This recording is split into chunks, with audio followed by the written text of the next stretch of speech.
Maswerteng umaga po mga ka-STL. Narito na po ang resulta ng STL Bulacan para sa araw na to, first draw December 9, 2024. Araw ng Lunes. Naway ang mga natayan nyo pong mga numero kanina ay manalo nawa ngayong umagang ito, 11 AM. Kaya kunin nyo na po ang inyong mga tickets. Narito na po ang resulta.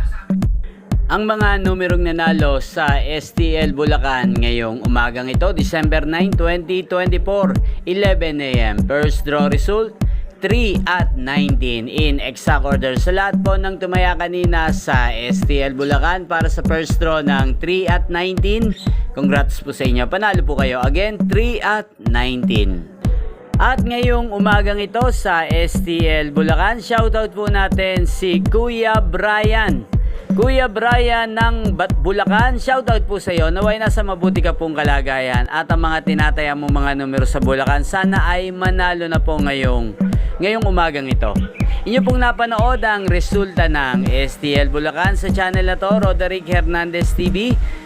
Maraming salamat po sa patuloy niyo pong panonood sa aking channel. Magkita-kita pong muli tayo mamayang alas 4 ng hapon dito po sa channel na to. Thank you for watching.